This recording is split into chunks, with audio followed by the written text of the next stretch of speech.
Hello friends, എല്ലാവർക്കും good morning. അപ്പോൾ എല്ലാവർക്കും ഇന്നത്തെ ഒരു തകർപ്പൻ വിശേഷത്തിലേക്ക് തന്നെ സ്വാഗതം. അങ്ങനെ ഗോവിന്ദനും നന്ദുവും കൂടെ സംസാരിച്ചുകൊണ്ടിരിക്കുകയാണ്. മോളെ, ഈ വീട്ടിൽ ഒരു സങ്കടം ഉണ്ടാവാൻ പാടില്ല, ഇനി സന്തോഷിക്കണം. അനയുടെ കല്യാണം നടക്കാൻ പോകുന്ന ആ വീട്ടിലും അങ്ങനെ തന്നെ ആയിരിക്കണം. ഏറ്റവും വലിയൊരു ഫംഗ്ഷനാണ് വരാൻ പോകുന്നത്. ആ ഫംഗ്ഷനിൽ ആരും സങ്കടപ്പെട്ട് നിൽക്കരുത്. മോള് കരഞ്ഞ ആ കണ്ണീര് അനയുടെ ജീവിതത്തെ ബാധിക്കും. അതുകൊണ്ട് എൻ്റെ മോള് കരയരുത്. എൻ്റെ പൊന്നുമോള് കരയാതെ വേണം ഈ കല്യാണത്തിന് പങ്കെടുക്കാൻ. നമ്മളെല്ലാവരും അതിൽ സന്തോഷത്തോടെ പങ്കെടുക്കണം. അതുകൊണ്ടാണ് ഞാൻ പറഞ്ഞത്. അച്ഛൻ പറയുന്നത് മോളൊന്ന് കേൾക്ക് മോളെ. എനിക്കറിയില്ല അച്ഛാ, ആ കല്യാണത്തിന് സന്തോഷത്തോടെ പങ്കെടുക്കാൻ പറ്റുമെന്ന് എനിക്കറിയില്ല. അത് കേട്ടതും ഗോവിന്ദ്, മോളെ അങ്ങനെ പറ്റിയില്ലെങ്കിലും നമ്മൾ സന്തോഷം അഭിനയിക്കണം. അനിയുടെ മുൻപിൽ മോള് സന്തോഷത്തോടെ നിൽക്കുന്നത് കണ്ടാൽ ഉറപ്പായിട്ടും അവൻ അനാമികയെ കല്യാണം കഴിക്കും. അതുകൊണ്ട് അച്ഛൻ ഈ പറയുന്നത്. എൻ്റെ ചേച്ചിമാരുടെ കാര്യം എന്താവുമെന്ന് ആലോചിച്ചിട്ട് എനിക്ക് പേടിയുണ്ട്. എന്താ നയന മോളോട് അതിനെക്കുറിച്ച് എന്തെങ്കിലും പറഞ്ഞോ? നയന മോൾക്ക് എന്തെങ്കിലും പ്രശ്നമുണ്ടോ? ചേച്ചിക്ക് പ്രശ്നമൊന്നുമില്ല അച്ഛാ.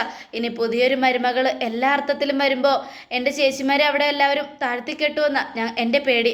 അങ്ങനെയൊന്നും സംഭവിക്കില്ല മോളെ. ഇനി അങ്ങനെ സംഭവിച്ചാൽ തന്നെ എൻ്റെ 2 മക്കളും ഇങ്ങോട്ട് പോന്നോട്ടെ. അവർ എനിക്കും നിൻ്റെ അമ്മയ്ക്കും ഒരു ഭാരമല്ല. അതുകൊണ്ട് എന്തായാലും ഇനി അവിടെ വാദിച്ചു നിൽക്കണമെന്നൊന്നും ഞാൻ അവരോട് പറയില്ല എന്നും പറഞ്ഞ് ഗോവിന്ദ് അങ്ങ് പോയി. ഗോവിന്ദ് പോയി കഴിഞ്ഞതും, ഈശ്വര, ഇതെന്തൊരു വിധിയാ. സ്നേഹിച്ച പയ്യനോടൊപ്പം ജീവിക്കാൻ എനിക്ക് പറ്റുന്നില്ലല്ലോ ഭഗവാനെ എന്നൊക്കെ പറഞ്ഞ് നന്ദു ഇങ്ങനെ വിഷമിച്ചിരിക്കുകയാണ്. ഈ സമയം പിന്നീട് കാണിക്കുന്ന ആദർശിനെയാണ്. ഇവളിത് എവിടെയാ പോയത്? എത്ര നേരമായി പോയിട്ട് ഒന്നും വരുന്നുമില്ലല്ലോ. ഇവളിപ്പോൾ വരും എന്നും പറഞ്ഞ് ഞാൻ കാത്തിരിക്കുന്നത് വെറുതെ ആകുമോ? ദൈവമേ, അവളിനി വീട്ടിലേക്ക് തന്നെ തിരിച്ചു പോവുമോ? വരില്ലേ എന്നൊക്കെ ആലോചിച്ചുകൊണ്ടിരിക്കുമ്പോൾ പെട്ടെന്ന് നയനയുടെ സ്കൂട്ടിയുടെ ശബ്ദം കേൾക്കും ആദർശ്. അത് കേട്ടതും ആദർശ് ഗേറ്റിലേക്ക് നോക്കി. അപ്പോൾ സെക്യൂരിറ്റി ഗേറ്റ് തുറന്നതും നയന സ്കൂട്ടറും കൊണ്ട് അകത്തേക്ക് വരിക. അപ്പോൾ ആദർശിന് സമാധാനമായി. അപ്പോൾ സ്കൂട്ടറിൽ നിന്ന് ഇറങ്ങി നയന അങ്ങോട്ട് പോവുകയാണ്. നയന പോയതും ആദർശിനെ തിരിഞ്ഞ് നോക്കിയാണ് നയന പോയത്. അപ്പോൾ ആദർശം നയനെ തന്നെ നോക്കുക. സമാധാനായി, അവൾ വന്നല്ലോ. ഈശ്വര, എൻ്റെ വിഘ്നേശ്വര ഭഗവാനെ, ഇത്രയും നേരം മനുഷ്യൻ പേടിച്ചും വിറച്ചും നിൽക്കുമായിരുന്നു, എവിടെ പോയി എന്നറിയാതെ. എന്നാലും ഇവൾ എൻ്റെ മനസ്സിൽ ഇത്രയും അങ്ങോട്ട് കയറി കൂടിയത് എങ്ങനെയാ? ഒരു പിടിയും കിട്ടുന്നില്ലല്ലോ എന്നൊക്കെ ആലോചിച്ചുകൊണ്ട് ആദർശം നേരെ മുറിയിലേക്ക് പോവുക. ഈ സമയം കനകയാണ് കാണിക്കുന്നത്. കനക അവിടെ ഇങ്ങനെ ഓരോന്നാലോചിച്ചുകൊണ്ടിരിക്കുമ്പോൾ അമ്മേ എന്നും പറഞ്ഞ് നയനെ വിളിക്കുക. എന്താ മോളെ എവിടെ പോയതാ? അതൊക്കെ ഞാൻ പറയാം. ഞാനേ എല്ലാവരെയും കണ്ടായിരുന്നു. നന്ദുവിനെ കണ്ട് കാര്യങ്ങളൊക്കെ സംസാരിച്ചു. ഇനി നന്ദുവിൻ്റെ അനിയുടെയും കാര്യത്തിൽ അമ്മ ടെൻഷൻ അടിക്കണ്ട. അച്ഛനും അതൊക്കെ പറഞ്ഞ് ഞാൻ പരിഹരിച്ചിട്ടുണ്ട്. ഒപ്പം അനാമികയോട് ഞാൻ സംസാരിച്ചോ മോളെ? സംസാരിച്ചു അമ്മേ. അമ്മ ആകെ പേടിച്ചിരിക്കുമായിരുന്നു. ഈ കല്യാണം മുടങ്ങുമെന്നോ നന്ദുവും അനിയും ഒന്നിക്കുമെന്നൊക്കെ ഓർത്ത് അമ്മയ്ക്ക് നല്ല ടെൻഷനുണ്ടായിരുന്നു. ഇനി അങ്ങനെ ഒരു സംഭവം നടന്ന ഈ വീടിൻ്റെ അവസ്ഥ എന്താവുമെന്ന് ഞാൻ പറഞ്ഞു തരണ്ടല്ലോ മോളെ. എനിക്കറിയാമേ, എനിക്കെല്ലാം അറിയാം. അതുകൊണ്ടാണ് ഞാനതൊക്കെ പറഞ്ഞത്. പിന്നെ ഞാനൊരു കാര്യം പറയാം. എന്തെങ്കിലും നമ്മുടെ കുടുംബത്തിൽ നടന്നാൽ അത് എന്നോടും കൂടെ ഒന്ന് പറയണം. അല്ലാതെ എല്ലാം മറച്ചു വെച്ച് ഇങ്ങനെ സ്വയം വേദനിച്ച് നടക്കരുത് രണ്ടുപേരും. ശരി മോളെ, ഇനി മോളോടെല്ലാം പറഞ്ഞോളാം എന്നൊക്കെ പറഞ്ഞ് കനക ഇങ്ങനെ നിൽക്കുവാണ്. ഈ സമയം നയന അങ്ങോട്ട് പോവുകയും ചെയ്യണം. ഇതേസമയം ആദർശിനെയാണ് കാണിക്കുന്നത്. ആദർശാണെങ്കിൽ ഇങ്ങനെ ഓരോന്ന് ആലോചിച്ചുകൊണ്ടിരിക്കുക. ഇത്ര നേരമായിട്ടും അവൾ വരാത്തത് എന്താണെന്നോർത്ത് ടെൻഷനായിരുന്നു. പക്ഷെ ആ ടെൻഷനൊക്കെ കാണിച്ചിങ്ങനെ നിന്നാൽ അവൾ എൻ്റെ തലയിൽ കയറും. അതുകൊണ്ട് ഇത്തിരി ദേഷ്യമൊക്കെ അഭിനയിക്കാം. ഇനി ദേഷ്യം അഭിനയിച്ചാൽ അവൾ വീണ്ടും ഇറങ്ങിപ്പോകുമോ? അങ്ങനെ വേണ്ട, എല്ലാത്തിനും സ്നേഹം കാണിച്ചാൽ ശരിയാവില്ല എന്നൊക്കെ ആലോചിച്ചുകൊണ്ട് ആദർശ് ഇങ്ങനെ ഇരിക്കുമ്പോൾ നയന വന്നതും ആദർശ് ചോദിക്കുക, എവിടെ പോയിരിക്കുമായിരുന്നു നീ? അപ്പോൾ നയന അമ്പലം വരെ പോയതാ. അമ്പലത്തിലേക്കോ? എന്നിട്ട് നിൻ്റെ നെറ്റിയിൽ പൊട്ടൊന്നും കാണാനില്ലല്ലോ. അത് കേട്ടതും, അത് പിന്നെ അമ്പലത്തിൽ പോയാൽ പൊട്ട് വയ്ക്കണമെന്ന് വല്ല ആഗ്രഹം വല്ല ഇതും ഉണ്ടോ? നിയമമുണ്ടോ? ഞാനേ അമ്പലത്തിൽ പോയത് കരഞ്ഞ് എൻ്റെ മനസ്സിലെ സങ്കടങ്ങളൊക്കെ ഭഗവാന് മുൻപിൽ ഇറക്കി വയ്ക്കാനാ, അല്ലാതെ എടുത്ത് പൊട്ട് തൊടാനല്ല. അതുകൊണ്ട് ഞാൻ പൊട്ടൊന്നും തൊട്ടില്ല. ചന്ദനവും വെച്ചില്ല, കുങ്കുമൊന്നും തൊടാതെയാണ് വന്നത് എന്നൊക്കെ പറയണം. കൂടെ ഇങ്ങനെ ഇറങ്ങിപ്പോകുന്ന സ്വഭാവം അവസാനിപ്പിക്കണം. വെറുതെ ഇങ്ങനെ മനുഷ്യനെ ടെൻഷൻ അടിപ്പിക്കാൻ. അല്ല, നിങ്ങളെന്തിനാ ടെൻഷൻ അടിക്കുന്നത്? നിങ്ങൾക്ക് എന്നെ ഇഷ്ടമല്ലല്ലോ. അപ്പോൾ ടെൻഷൻ അടിക്കേണ്ട കാര്യമൊന്നുമില്ല എന്നൊക്കെ നയന പറയുക. അത് കേട്ടതും, നിനക്കിപ്പോൾ അഹങ്കാരം കൂടിയല്ലേ? നീ അങ്ങനെ ഇറങ്ങിപ്പോയാലും നിന്നെ ഞാൻ വിളിച്ചുകൊണ്ട് വരുമെന്നുള്ള അഹങ്കാരം, അതുകൊണ്ടല്ലേ നീ അങ്ങനെ പറയുന്നത്? അത് കേട്ടതും, എൻ്റെ ആദർശേട്ടാ, എനിക്കൊരു അഹങ്കാരവും ഇല്ല. ആദർശേട്ടൻ എന്നെ തിരിച്ചു വിളിക്കണമെന്ന് നിർബന്ധവും ഇല്ല. അല്ലെങ്കിലും നിങ്ങളുടെയൊക്കെ സ്നേഹമൊന്നും കിട്ടാതെ ഇവിടെ ജീവിച്ചിട്ട് കാര്യമൊന്നുമില്ല എന്നൊക്കെ പറയാം. എന്നാൽ പിന്നെ ഒരു കാര്യം ചെയ്യാം. ഇന്ന് രാത്രി നമുക്കൊരു യാത്ര പോവാം. എവിടേക്ക്? അതൊക്കെ എവിടേക്കാണെന്ന് ഞാൻ പിന്നെ പറയാം. കുറച്ച് ഇവിടെ നിന്ന് റെസ്റ്റ് കിട്ടാൻ. നിനക്ക് ഇവിടെ ഇരിക്കുന്നത് ശ്വാസം മുട്ടലാണല്ലോ. വേണ്ട വേണ്ട, ഞാൻ കൂടുതൽ നിർബന്ധിക്കുന്നൊന്നുമില്ല. എനിക്കതിൻ്റെ ആഗ്രഹവും ഇല്ല. മുത്തശ്ശനും മുത്തശ്ശിയും പറഞ്ഞിട്ടായിരിക്കും ചിലപ്പോൾ ഈ യാത്ര തീരുമാനിച്ചത്. അയ്യോ അല്ല, ദേ എന്നാ ഇത് പിടിക്കേ, ഈ സാരി ഉടുത്തോണ്ട് നീ വന്നാൽ മതി. എന്താ ഇത് എന്നും പറഞ്ഞ് നയന ചിരിച്ചുകൊണ്ട് ആ ബോക്സ് വാങ്ങി തുറന്ന് നോക്കുക. ഹായ്, കൊള്ളാലോ, ഇതെപ്പോൾ മേടിച്ചു? അതെന്ന് ഓഫീസിൽ സാരിയും കൊണ്ടൊരു സ്ത്രീ വന്നായിരുന്നു. ആ സമയത്ത് നിനക്ക് വേണ്ടി ഞാൻ പവിത്രയെ കൊണ്ട് സെലക്ട് ചെയ്യിപ്പിച്ചതാ. ഓ, പവിത്ര സെലക്ട് ചെയ്താണെങ്കിൽ എനിക്ക് വേണ്ട. അത് കേട്ടതും സെലക്ട് ചെയ്ത പവിത്രയാണെങ്കിലും എനിക്കിഷ്ടപ്പെട്ടതുകൊണ്ടാണ് ഞാൻ മേടിച്ചത്. എന്നാൽ കുഴപ്പമില്ല, ഞാൻ ഉടുക്കാം എന്നും പറഞ്ഞ് നയന അത് എടുത്ത് വയ്ക്കുക. അല്ല ആദർശേട്ടാ, നമ്മളെങ്ങോട്ടാ പോകുന്നേ? അതൊക്കെ ഞാൻ പറയാമെന്ന് പറഞ്ഞില്ലേ. അല്ല, നമ്മൾ പോയാൽ അമ്മ സമ്മതിക്കോ? അമ്മയ്ക്കത് ഇഷ്ടമല്ലല്ലോ. അതിന് അമ്മ 9 മണിയാകുമ്പോഴേക്കും ഉറങ്ങും. ആ സമയത്ത് നമുക്ക് പോവാം. അതെന്തിനാ ഒളിച്ചും പാത്തും പോകുന്നേ? അല്ല, നമ്മളിവിടെ നിന്ന് ഇറങ്ങിയ ഒരു സംസാരം ഉണ്ടാവും. ആ സംസാരം ഒഴിവാക്കാനാ രാത്രി പോകാമെന്ന് ഞാൻ പറഞ്ഞത്. അത് കേട്ടതും സത്യമാണ് ആദർശേട്ടാ, സത്യമായിട്ടും ഞാനെന്തിനാന്നാണ് പറയുന്നത്? എന്നാൽ ശരി എന്നും പറഞ്ഞ് നയന താഴേക്ക് പോവുക. ഈ സമയം ആദർശ് അവൾക്ക് സന്തോഷമായി.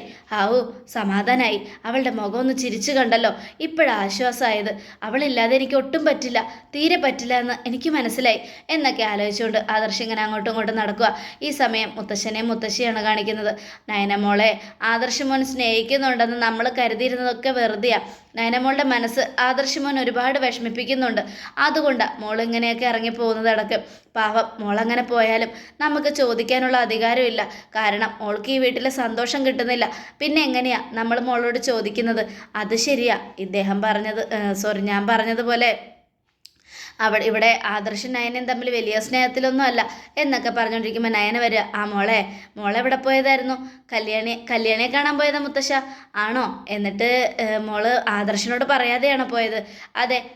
എൻ്റെ മോളെ ഒന്നും പറയണ്ട. മോൾ ഇവിടെ നിന്ന് പോയതിന് ശേഷം വാലുമേ തീ പിടിച്ച പോലെ ഒരുത്തം പരക്കം ഭയമായിരുന്നു ഇവിടെ കിടന്ന്. മോളെ കാണാനില്ല എന്നും പറഞ്ഞ്. അത് കേട്ടതും സത്യമാണോ മുത്തശ്ശ? സത്യം ഞാൻ പറയുന്നേ, ഞങ്ങളെന്തിനാണ് പറയുന്നത്? അത് മാത്രമല്ല, മോളെ കാണാത്തതിൻ്റെ പേരിൽ എൻ്റെ ഈശ്വര ഈ വീടെടുത്ത് തലകീഴായി നിർത്തിയില്ലെന്നേ ഉള്ളൂ. ഞങ്ങളോട് വന്ന് പറഞ്ഞോ, മോളുടെ വീട്ടിൽ വിളിച്ച് ചോദിച്ചു, മോൾ അവിടേക്ക് വന്നിട്ടില്ല എന്ന് പറഞ്ഞപ്പോൾ ആകെ ടെൻഷനായി. അവസാനം എന്ത് ചെയ്യണമെന്നറിയാതെ മോള് വന്നത് വരെ ഉമ്മറത്ത് തന്നെയായിരുന്നു. അത് കേട്ടതും സത്യമായിട്ടും മോള് വന്നപ്പോൾ കണ്ടില്ലേ മോളുടെ ഭർത്താവ് ഉമ്മറത്ത് നിൽക്കുന്നത്? അത് ഞാൻ കണ്ടായിരുന്നു. പക്ഷേ ഞാൻ കരുതിയത് ആദർശേട്ടൻ വെറുതെ അഭിനയിക്കുന്നതെന്നൊക്കെയാ. അല്ല മോളെ, സത്യ, മോളില്ലാതെ ഇപ്പം അവന് ഒരു മിനിറ്റ് പോലും പറ്റുന്നില്ല. അന്ന് മോള് വീട്ടിൽ പിണങ്ങിപ്പോയി എന്നുള്ളൊരു ചിന്തയിൽ നിന്നില്ലേ, അന്ന് തുടങ്ങിയതാ ഈ പ്രശ്നങ്ങൾ. എന്തായാലും അതുകൊണ്ട് തന്നെയാണ് മുത്തശ്ശനും മുത്തശ്ശിയും പറയുന്നത്, ഇനി എന്തൊക്കെ പ്രശ്നം ഉണ്ടായാലും അപ്പം മോൾ ഇവിടെ നിന്ന് ഇറങ്ങിപ്പോയി മോളുടെ വീട്ടിൽ നിൽക്കണം. എന്നാലേ മോളുടെ വില മനസ്സിലാവും. അതിനു വേണ്ടിയാ മുത്തശ്ശനും മുത്തശ്ശിയും പറയുന്നത്. ഇതുപോലെ കൊച്ചുമക്കളെ അടുത്ത് നിർത്തി ഉപദേശിക്കുന്ന മുത്തശ്ശനും മുത്തശ്ശിയും ഞങ്ങൾ മാത്രമേ ഉണ്ടാവൂ. എന്നാലും ഞങ്ങൾ പറയുക, എന്തെങ്കിലും പ്രശ്നം ഉണ്ടായാൽ മോൾ ഉടനെ പോകണം. എന്നാൽ മാത്രമേ അവന് മോളെ സ്നേഹിക്കാൻ പറ്റൂ. മനസ്സിലായോ? മനസ്സിലായി മുത്തശ്ശി. അല്ല, ഞങ്ങളെപ്പോലെ തന്നെ എൻ്റെ ചേച്ചിയുടെ കാര്യവും ഒന്ന് ഇതാക്കണമായിരുന്നു മുത്തശ്ശ. ചേച്ചിയും ചേച്ചിയും അഭി അത്രയ്ക്ക് സ്നേഹിക്കുന്നൊന്നുമില്ല. അതൊക്കെ ഞാൻ പറയാതിരുന്നതാ മോളെ. ആദർശിന് കല്യാണം പെണ്ണ് നോക്കുമ്പോൾ അഭിക്ക് കല്യാണം നടത്തണമെന്ന് ഒരിക്കലും ഞാൻ മനസ്സിൽ പോലും കരുതിയിട്ടില്ല. കാരണം അവൻ്റെ ജാതകത്തിൽ ഖേദമുണ്ട്. അതെന്താ മുത്തശ്ശ? അതൊന്നും പറഞ്ഞിട്ട് കാര്യമില്ല. അതൊക്കെ ഭയങ്കര ദോഷം പിടിച്ച ജാതകമാണ് മോളെ. അത് മാത്രമല്ല, നമ്മൾ നമ്മൾ മരിക്കണമെന്ന് വിചാരിച്ചുകൊണ്ട് നിൽക്കുമ്പോഴായിരിക്കും, അടുത്ത ജന്മം പോലും വേണ്ടാന്ന് വിചാരിച്ചുകൊണ്ട് നിൽക്കുമ്പോഴായിരിക്കും നമുക്കൊരു പുനർജന്മം പോലും ഉണ്ടാവുന്നത്. അങ്ങനെയുള്ള കാര്യങ്ങളാണ് കേതു ഉണ്ടാവുന്നത്. ആ സമയത്ത് അവന് കല്യാണം നടത്തിയാൽ അതും അവൻ്റെ ജാതകമുള്ളൊരു പെൺകുട്ടിയെ കല്യാണം കഴിപ്പിക്കണമെന്നായിരുന്നു. പക്ഷേ ഇതിപ്പോൾ വേറെ മാറിയില്ലേ. നമ്മളറിയാതെയല്ലേ കല്യാണം കഴിച്ചത് അവർ. അതുകൊണ്ട് അവരുടെ ജാതകത്തിലും അവരുടെ ജീവിതത്തിലും പല പ്രശ്നങ്ങളും ഉണ്ടാവും. അബിയെ ഒരിക്കലും നന്നാക്കാൻ പറ്റില്ല. അവർ തമ്മിൽ സന്തോഷത്തോടെ ജീവിക്കുമെന്നും അറിയില്ല. അത് കേട്ടതും അയ്യോ മുത്തശ്ശ, അപ്പോൾ ഇതിന് പരിഹാരമൊന്നുമില്ലേ? പരിഹാരങ്ങളൊക്കെ ഒരുപാടുണ്ട്. പക്ഷേ ഈ കള്ളും കുടിച്ച് മയക്കുമരുന്നും അടിച്ച് നടക്കുന്നവനെ പരിഹാരം ചെയ്യാൻ വിളിച്ച് അവൻ വരുമോ മോളെ? അതുകൊണ്ടാണ് മുത്തശ്ശനും മുത്തശ്ശി അത് വിട്ടത്. പക്ഷേ എൻ്റെ ആദർശമോൻ്റെ ഭാര്യയായ പെൺകുട്ടി അങ്ങനെയല്ല. മോള് ആദർശമോന് കിട്ടിയത് മഹാലക്ഷ്മിയാണെന്നാണ് പൂജാരി പറഞ്ഞത്. മോളും ആദർശ് മോനും തമ്മിൽ ജീവിക്കാൻ പോകുന്നത് ഞങ്ങളെക്കാളും സുന്ദരമായിട്ടായിരിക്കും. ഞങ്ങൾ ജീവിച്ചതിനേക്കാളും ഒരുപടി മുകളിലായിരിക്കും നിങ്ങളുടെ ജീവിതമെന്നാണ് പൂജാരി പറഞ്ഞത്. അതുകൊണ്ട് തന്നെ ഞങ്ങൾക്ക് സന്തോഷം മോളെ. നിങ്ങളുടെ ജീവിതമെങ്കിലും നല്ല രീതിയിൽ പോകണമെന്നാണ് എൻ്റെ ആഗ്രഹം. അത് നടക്കും. അതുകൊണ്ട് തന്നെ ഇനി എന്തായാലും അഭിയെക്കുറിച്ചും നവ്യയെക്കുറിച്ചും നമ്മൾ ചിന്തിച്ചിട്ട് കാര്യമില്ല. അവരുടെ കാര്യം ചിന്തിച്ചുകൊണ്ടിരുന്നാൽ ഇനി ഒന്നും നടക്കാൻ പോകുന്നില്ല. നമ്മളറിയാതെയാണല്ലോ അവർ കല്യാണം കഴിച്ചത്. അതുകൊണ്ട് എന്ത് ചെയ്യാനാ എന്നൊക്കെ പറഞ്ഞ് അവരിങ്ങനെ സംസാരിക്കുകയാണ്. ഈ സമയം മുത്തശ്ശൻ പറയുക, അതെ മോളെ, ഞാൻ പറഞ്ഞത് ഓർമ്മയുണ്ടല്ലോ, ഇനി എന്തൊക്കെ പ്രശ്നം വന്നാലും ഇടയ്ക്കിടയ്ക്ക് മോളിങ്ങനെ ഇറങ്ങിപ്പോണം. അങ്ങനെ ഇറങ്ങിപ്പോകുമ്പോൾ മോളെ സ്നേഹിച്ചുകൊണ്ട് അവൻ പിന്നാലെ വരും, വാലയെ പിടിച്ചുകൊണ്ട്. അതാണ് മുത്തശ്ശിക്കും മുത്തശ്ശനും വേണ്ടത്. ഓർമ്മയുണ്ടല്ലോ? ഓർമ്മയുണ്ട് മുത്തശ്ശ എന്നൊക്കെ പറയാമെന്ന് ചെല്ലും മോളെ. അപ്പോൾ കനക തോട്ടത്തിൽ വെള്ളം നനച്ചുകൊണ്ടിരിക്കുക. ആ അമ്മേ, പിന്നെ നമ്മളെ നന്ദുവിനോട് ഒരു നല്ലൊരു കോഴ്സ് പഠിക്കാൻ പറ. കോച്ചിങ്ങിന് വേണമെങ്കിൽ കോച്ചിങ്ങിന് വിടാം. ഇങ്ങനെ മാറിയിരുന്നിട്ട് കാര്യമില്ല. അവളിങ്ങനെ മാറിയിരിക്കുമ്പോഴാണ് അവളുടെ മനസ്സിലേക്ക് ഓരോരോ ചിന്തകൾ കയറി വരുന്നത്. അത് ശരിയാ മോളെ എന്നൊക്കെ പറഞ്ഞുകൊണ്ട് നിൽക്കുമ്പോൾ അവിടെ അനി വരിക. അമ്മേ, നമുക്കേ എന്നാൽ പിന്നെ നന്ദുവിൻ്റെ കല്യാണം തുലാമിൽ നടത്താം. തുലാമോ? അതെന്തിനാ മോളെ? അല്ല, കന്നിയിൽ എന്തായാലും കല്യാണം നടത്താൻ പറ്റില്ലല്ലോ. അപ്പം തുലാമിൽ നടത്താം. എന്താ നീ പറയുന്നേ? അമ്മേ, ദേ അനിയ എവിടെ നിൽപ്പുണ്ട്, അങ്ങോട്ട് നോക്കാതെ സംസാരിക്കണേ. ഓ ശരി ശരി എന്നും പറഞ്ഞ് തുലാമിൽ നടത്തില്ലെങ്കിൽ വൃശ്ചികത്തിലാക്കാം. എന്തായാലും മോളുടെ കല്യാണം നടത്തണം. നമ്മുടെ പയ്യൻ നമ്മുടെ ബന്ധു തന്നെയാണല്ലോ. അതുകൊണ്ട് നമുക്ക് പ്രശ്നമൊന്നുമില്ല. എപ്പോൾ കല്യാണം നടത്തിയാലും കുഴപ്പമൊന്നുമില്ല. അതുകൊണ്ട് നന്ദുവിൻ്റെ കല്യാണം എത്രയും പെട്ടെന്ന് നടക്കണം. നന്ദുവിന് ഒരാളുടെ കൈ പിടിച്ച് ഏൽപ്പിച്ചു കഴിഞ്ഞാൽ സമാധാനമാവും. അത് മോള് പറഞ്ഞത് ശരിയാ. ഏതു നേരം ഇങ്ങനെ കല്യാണവും വേണ്ടാന്ന് പറഞ്ഞുകൊണ്ട് തുള്ളിച്ചാടി നടക്കും അവള്. അങ്ങനെ വിട്ടാൽ പറ്റില്ലല്ലോ. അവളെ കയറഴിച്ച് വിടുന്നത് ശരിയല്ല. അതുകൊണ്ട് മോളുടെ കല്യാണം എത്രയും പെട്ടെന്ന് തന്നെ നടത്തണം. അനിയുടെ കല്യാണം കഴിഞ്ഞ ഉടനെ നന്ദുവിൻ്റെ കല്യാണം എന്നൊക്കെ പറഞ്ഞ് അവരിങ്ങനെ സന്തോഷത്തോടെ ചിരിച്ചും കളിച്ചൊക്കെ സംസാരിക്കുന്ന പോലെ അഭിനയിക്കുക. ഈ സമയം നയന, എന്നാൽ ശരിയമ്മേ, എനിക്ക് അനിയോട് കുറച്ച് കാര്യങ്ങൾ സംസാരിക്കാനുണ്ട് എന്നും പറഞ്ഞ് നയന അങ്ങ് പോയി. നയന അനിയോട് പറയാ, അനി ഒന്ന് വന്നേ, എനിക്ക് അനിയോട് കുറച്ച് കാര്യങ്ങൾ സംസാരിക്കാനുണ്ട്. എന്താ എടുത്തി, നീ വാ എന്നും പറഞ്ഞ് അനിയെ വിളിച്ചുകൊണ്ട് അങ്ങ് പോവുക. അപ്പോഴേക്കും കനക, ഈശ്വര, എന്ത് നല്ല പയ്യനാ അനി. അനിയെപ്പോലൊരു മരുമകനെ കിട്ടാൻ ഞാൻ പുണ്യം ചെയ്യണം. പക്ഷേ അങ്ങനെ ആ മരുമകനെ എൻ്റെ മരുമകനാക്കാൻ പറ്റാത്തൊരു സാഹചര്യം ആയിപ്പോയി എനിക്ക്. എന്നോട് പൊറുക്കണേ ഭഗവാനെ എന്നും പറഞ്ഞുകൊണ്ട് പ്രാർത്ഥിച്ചുകൊണ്ട് ഇങ്ങനെ ഭഗവാനോട് മാപ്പൊക്കെ പറയുക. ഈ സമയം നയന അവിടെ പോയി അനിയെ വിളിച്ചുകൊണ്ട് നിൽക്കുക. ഏട്ടത്തി എന്നെ വിളിച്ചിട്ട് ഏട്ടത്തി എന്തോന്നും പറയാത്തത്? അത് ഞാൻ പറയാൻ പോകുന്ന കാര്യം അനി ശ്രദ്ധിച്ച് കേൾക്കണം. ഞാൻ നന്ദുവിനെ കണ്ടായിരുന്നു. നന്ദുവിൻ്റെ വിഷമം എന്താണെന്ന് വെച്ചാൽ അനിയാണ് നന്ദുവിൻ്റെ വിഷമം. ഞാനോ? ഞാൻ എന്ത് ചെയ്ത് ഏട്ടത്തി? അനിയെ നന്ദു ഒരു ഫ്രണ്ടായിട്ടാണ് കണ്ടിട്ടുള്ളത്. Best friend. ഒരു പെൺകുട്ടിക്ക് ഒരു ആൺകുട്ടി ഫ്രണ്ടായിട്ടുണ്ടെങ്കിൽ അവളുടെ എല്ലാ പ്രശ്നത്തിലും മുന്നിൽ നിൽക്കണം. അതാണ് ഫ്രണ്ട്. പക്ഷെ അനി അങ്ങനെയല്ല ചെയ്തത്. അനിയെ ആത്മാർത്ഥമായിട്ടൊരു ഫ്രണ്ടിനെ പോലെ സ്നേഹിക്കുമ്പോൾ ആ സ്നേഹം ഒരു പ്രണയമായിട്ട് കണ്ടു. അതാണ് അനി ചെയ്ത ഏറ്റവും വലിയ തെറ്റ്. പെൺകുട്ടികൾ ആൺകുട്ടികളോട് ഫ്രണ്ട്ഷിപ്പ് കാണിച്ച് ഇത്തിരി സ്വാതന്ത്ര്യം എടുത്താൽ അത് തെറ്റായിട്ട് കാണുന്ന നിങ്ങളെപ്പോലുള്ള ആണുങ്ങളെയൊക്കെ പറഞ്ഞാൽ മതിയല്ലോ. അനി ചെയ്തത് ഒട്ടും ശരിയായില്ല. അവളുടെ മൂഡ് ഔട്ട് എന്താണെന്ന് ഇത്രയും നാൾ നമുക്ക് മനസ്സിലായില്ല. പക്ഷെ അനിയായിരുന്നു അതിന് കാരണക്കാരൻ. ഞാൻ എന്ത് ചെയ്തു നേട്ടത്തി? അനി ചെന്ന് അവളോട് ഐ ലവ് യു എന്ന് പറഞ്ഞു എന്ന് അവൾ എന്നോട് പറഞ്ഞു. അതാണ് അവളുടെ വിഷമത്തിൻ്റെ കാരണം. താൻ ഫ്രണ്ടിനെ പോലെ കണ്ട ഒരു പയ്യൻ തൻ്റെ അടുത്ത് വന്ന് പെട്ടെന്ന് ഇങ്ങനെ പറഞ്ഞപ്പോൾ തനിക്ക് സഹിക്കാൻ പറ്റില്ല എന്നാണ് അവൾ എന്നോട് പറഞ്ഞത്. ഇതൊക്കെ അനി ചെയ്തത് ശരിയായ കാര്യമാണ്. അനി ചെയ്തത് ഒട്ടും ശരിയായില്ലെന്ന് ഞാൻ പറയൂ. ഇങ്ങനെ ചെയ്തതുകൊണ്ട് എന്തായി? ദേ ഒരു കാര്യം ഞാൻ പറയാം. അനി ഇങ്ങനെ ചെയ്തതുകൊണ്ട് എന്താ? ഒന്നും നടക്കാൻ പോകുന്നില്ല. അവൾക്ക് അനിയുടെ മനസ്സിൽ വേറെ സ്ഥാനമാണെങ്കിൽ അവളുടെ മനസ്സിൽ അനിയോടുള്ളത് ഒരു ഫ്രണ്ട്ഷിപ്പ് മാത്രമാണ്. ആ ഫ്രണ്ട്ഷിപ്പ് വെച്ച് കല്യാണം കഴിക്കാൻ പറ്റുമോ അനി? ഒരിക്കലുമില്ല. അതുകൊണ്ട് അനാമികയെ പോലെ നല്ലൊരു പെൺകുട്ടിയെ കല്യാണം കഴിച്ച് സന്തോഷത്തോടെ ജീവിക്കുക. അനാമികയും അനിയുമായിട്ട് നടത്തിയ പൂജകളെല്ലാം പ്രശ്നമുണ്ടായതിൽ കാരണക്കാരൻ അനി മാത്രം. അങ്ങനെയുള്ളപ്പോൾ അനി ഇങ്ങനെ ചെയ്യുന്നത് ശരിയാണെന്ന് എനിക്ക് തോന്നുന്നുണ്ടോ? അനാമിക അനിയെ അത്രയ്ക്കേറെ സ്നേഹിക്കുന്നുണ്ട്. സ്നേഹമെന്ന് പറയുന്നത് ഒരു സൈഡ് ഉണ്ടായാൽ പോരാ, രണ്ട് ഭാഗത്തുനിന്നും ഉണ്ടാവണം. നന്ദുവിന് ഒരിക്കലും അനിയെ സ്നേഹിക്കാൻ കഴിയില്ല. പിന്നെ അനിയും നന്ദുവുമായിട്ടുള്ള ബന്ധം ഒരിക്കലും അവസാനിക്കരുത്.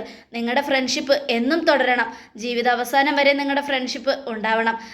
നന്ദുവിനൊരു പ്രശ്നം വന്ന അനിയും, അനിക്കൊരു പ്രശ്നം വന്ന നന്ദുവും ഒപ്പം ഉണ്ടാവണം. പക്ഷേ അതേപോലെ ഭാര്യയായിട്ട് അനാമികയും അനിയുടെ ഒപ്പം വേണം.